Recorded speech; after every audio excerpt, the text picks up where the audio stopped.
Bed sores, also known as pressure sores, are wounds that happen from prolonged pressure on your skin.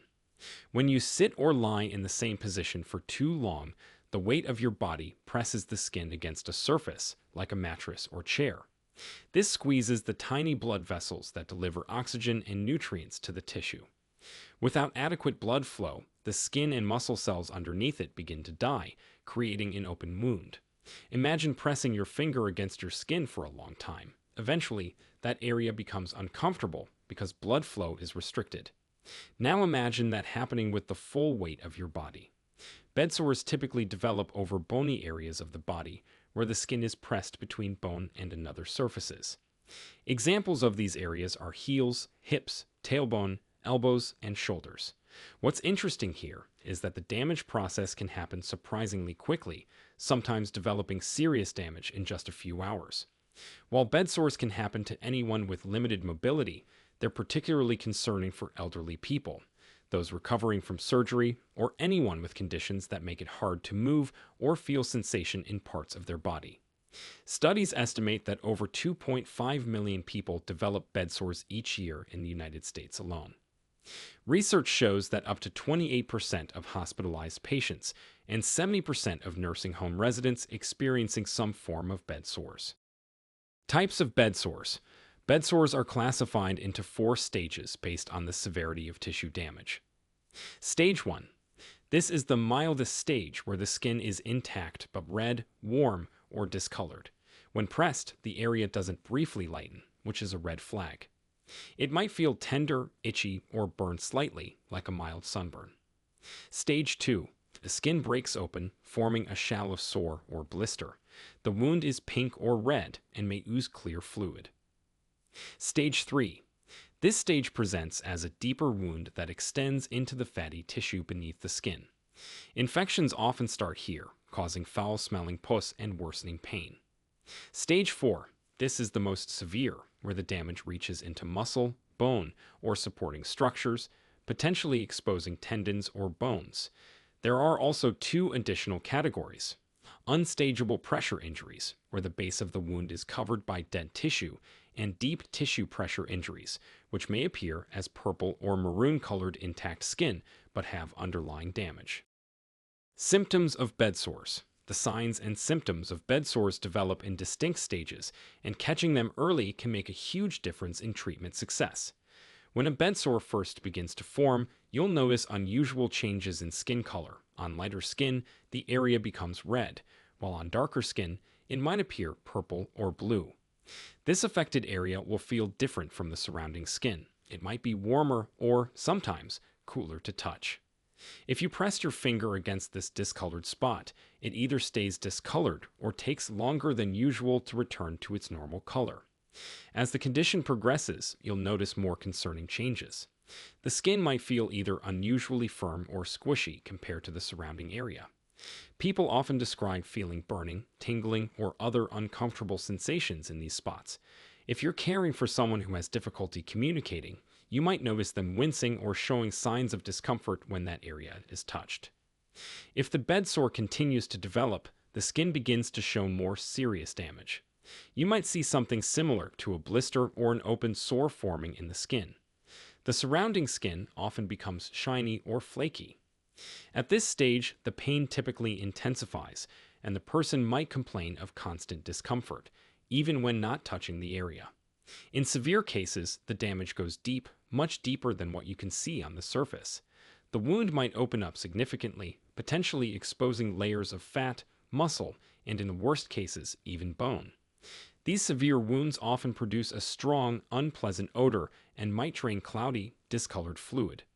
The edges of the wound might be dark red, brown, or black, indicating that the tissue is dying. What makes bed sores particularly tricky is that the visible surface damage might only be the tip of the iceberg. The injury often extends far beneath the surface, like an iceberg underwater, with much more damage hidden from view. Some people, particularly those with darker skin tones or nerve damage, might not show the typical early warning signs, making regular skin checks crucial. Additionally, people with diabetes or circulation problems might develop bed sores more quickly and with less obvious initial symptoms, requiring extra care in monitoring their skin for changes. Causes of bed sores. The primary cause of bed sores is sustained pressure on any part of the body that reduces blood flow to the tissues. Think about sitting or lying in the same position for hours. The areas bearing your weight are under constant pressure. This is particularly problematic over bony areas like your tailbone, hips, heels, and elbows. Friction plays a significant role too. When skin rubs against bedding or other surfaces, it can become damaged and more susceptible to pressure injury. Shear forces occur when skin stays in place while underlying tissues move, like when someone slides down in bed, causing blood vessels to stretch and tear. Moisture from sweat, urine, or feces can also make skin more fragile and prone to damage. Age is another factor, as older skin is typically thinner and more delicate. Other than these causes, medical conditions that affect blood flow or sensation, such as diabetes or spinal cord injuries, can also increase the risk of developing bed sores. Finally, immobility from any cause, whether from surgery, illness, or disability, sets the stage for pressure injuries to develop. Before we continue, if you have been finding the video helpful so far, hit the like button and don't forget to subscribe and hit the bell icon so you don't miss more videos like this. Diagnosis of bed sores. Diagnosing bed sores involves a thorough physical examination of the affected areas. Doctors will carefully inspect the skin, looking for signs of damage and determining the stage of any pressure injuries found. They'll measure the size and depth of wounds and note any unusual characteristics like odor, drainage, or surrounding tissue condition. The assessment includes checking for signs of infection, such as increased temperature, redness, swelling, or pus.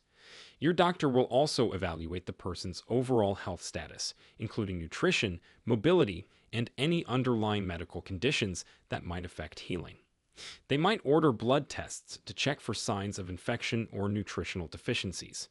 In some cases, especially with deeper wounds, imaging studies like MRIs might be needed to determine the full extent of tissue damage.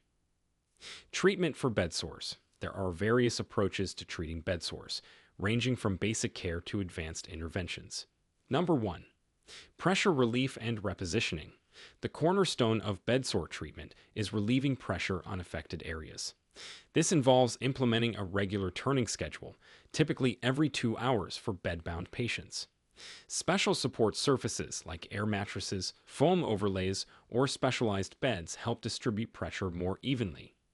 Proper positioning techniques using pillows and foam wedges can also keep pressure off vulnerable areas. For wheelchair users, pressure-relieving cushions and regular weight shifts are essential. Number 2. Wound care and cleaning. Proper wound care is crucial for healing. For stage 2 and deeper ulcers, the wound must be gently rinsed with saline or a mild antiseptic solution to remove debris and bacteria. In more severe cases, dead or infected tissue must be removed to allow healthy tissue to grow. This may be done through surgical removal, enzymatic ointments, or mechanical debridement using a special wound cleaning device. Number 3.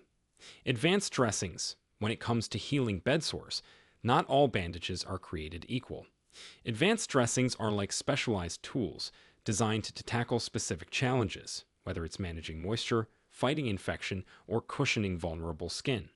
For example, hydrocolloid dressings act like a protective seal.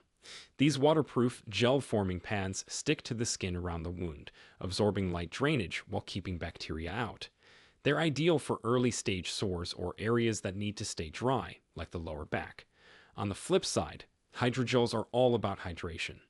Made mostly of water, these jelly-like dressings add moisture to dry, scabbed wounds, softening dead tissue and promoting cell growth.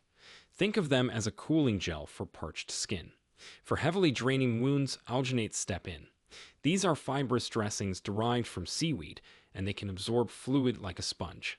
They also turn into a soft gel that conforms to the wound's shape. These are especially useful for deep, oozing ulcers. Number 4. Wound vacuum therapy. In the toughest cases, like deep stage 4 ulcers, negative pressure wound therapy might be used. This involves placing a foam dressing over the wound and attaching a vacuum pump that gently suctions out fluid, reduces swelling, and stimulates fresh tissue growth. It's like giving the wound a controlled environment to rebuild itself. Number 5. Surgical treatment. For severe cases, particularly stage 3 or 4 bedsores, surgery might be necessary. Surgical options include debridement of dead tissue, skin grafting, or muscle flap procedures, where healthy tissue is moved to cover the wound. These procedures require careful pre-operative planning and post-operative care to ensure successful healing. At the end, remember, early intervention is crucial with bedsores. Seek medical attention if you notice persistent redness, broken skin, or signs of infection like fever or increased pain. Don't try to treat serious wounds at home. Professional medical care is essential for proper healing and preventing complications. Now, we want to hear from you. Have you or a loved one ever dealt with bedsores? What was the most effective way you found to prevent or treat them? Share with us your experiences and opinions in the comments below. We love to hear them. Thanks for watching.